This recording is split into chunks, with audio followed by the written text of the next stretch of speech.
But when you eat the standard American diet, it's sad. Get it? Standard American diet, sad. You get this processed, fatty, sugary, salty, concentrated food. And your tongue, it gets a huge whammy. So we get addicted and adapted to that kind of eating. And if you try to switch, the food can taste bland. You need to know that's just temporary. You know, you couldn't pay me right now to put a dead animal in my body, and that's a miracle to me. I've lost all desire for cheese. That's a miracle. Just 10 years ago, guys, I was a hamburger helper queen. I made meat and cheese casseroles all the time, and I grew up on milk and meat things. But I don't miss it, believe me. Oh my gosh. Ugh, gross. I know this is heavy stuff, and some of you didn't even want to hear some of this stuff, but for those of you who are interested, I urge you to investigate, to maybe make a plan for some meals and try it for a few months, see how you feel. You should know this. This is really important. Your entire body can be new in just 7 years. Every cell changed in 7 years. I brought some really wonderful friends tonight, most of which are sitting right here in the front.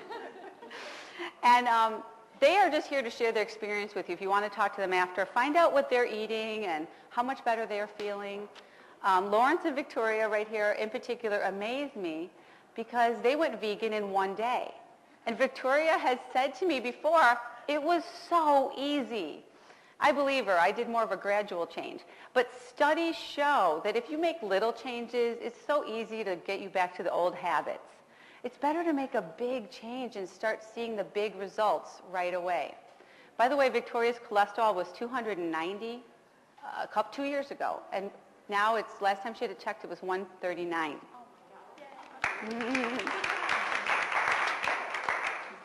Now, I love food so much, and thank heavens, you know, I think that like boiled meat just tastes bad, or I think it's the seasoning that makes foods taste good.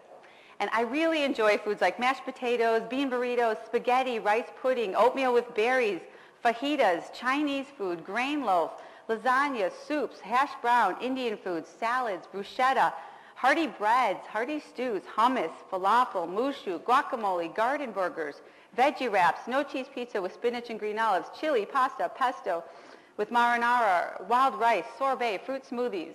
I could go on and on. I eat well. I eat so good. And I eat a lot. Anyone who knows me knows I eat a lot. And I have fed a lot of non-vegetarian people with great success. I've made, Trader Joe's has some meatless meatballs. I made sandwiches for a group of carnivores, all gone. I've made stuffed manicotti for a very picky eater girlfriend of mine. She wanted the recipe. It's really not that hard. And if you can get this stuff anywhere. Any place like Dominic's, Jewel. But if you shop at places like Whole Foods or Wild Oats, it's like a no-brainer. I'd like to share a quote with you from Albert Einstein. He was a practicing vegetarian, along with other great minds like Socrates, Plato, Kellogg, Newton, Voltaire, Schweitzer, Gandhi, Da Vinci, Tolstoy, Edison, and many others. Nothing will benefit human health and increase chances of survival of life on Earth as much as the evolution to a vegetarian diet. Now, oops. We are an affluent society, and these are the diseases common to affluent societies. We've got our heart attacks, our strokes, we've got our bowel disorders and our cancers. You know what? I don't really think this is anything new, you guys. If you think about history, think of the peasants and the working class people who would be getting some exercise, working in the fields, getting some sun. They'd come in and get their rice and vegetables, hearty breads, go back out. These people were robust. Think of your kings and queens, King Henry VIII and stuff. Started eating roasts every day and refined flours. They would lose their health.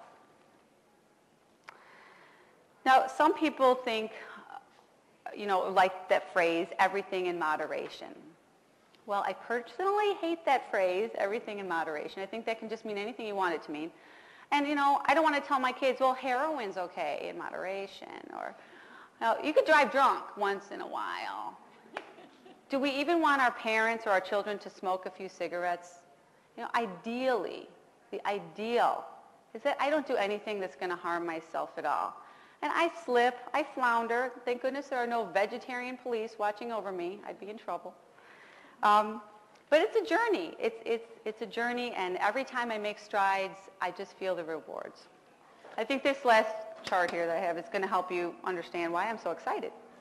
Because, you know, I could be doing the same thing I had done my whole life, eating the same foods. And you know what? Is that easy? Yeah. It's pretty easy to keep on doing what you're doing. But I know I would have struggled with my weight more.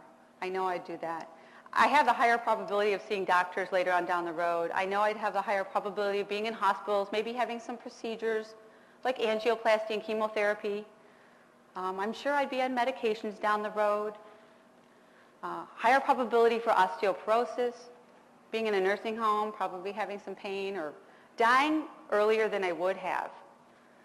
You know, now I'm doing something different. Was it hard? You know what? It was challenging for me for about 6 months. That's all. You know, some people like Victoria and Lawrence, there was no problem. I have more stable weight now. I have active good health, and this is the part that I really like, right here. Because you know what? I could get hit by a bus tomorrow, but I have personal satisfaction in, number one, not contributing to the environmental problems. You know, it doesn't take 2,500 gallons of water to produce my lunch. I live more compassionately. No living creature needs to die today so that I can live.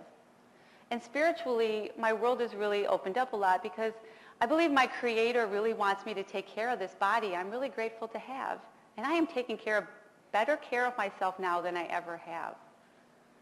I know I have a higher probability for stronger bones, to live independently, hopefully to be available for the people who love me, and live a longer life. See, I think I'm on the easy road now. It's easy for me now. You know, bottom line, life is just all about continual change. And in that change, we have more power than we realize. We have the power to choose. Today, I am not a victim to the standard American diet. I was able to make a choice to make a better life for myself before some kind of medical or health crisis hit me. And I'm just reaping the rewards of that decision every day. And for all of that, I am really amazingly grateful.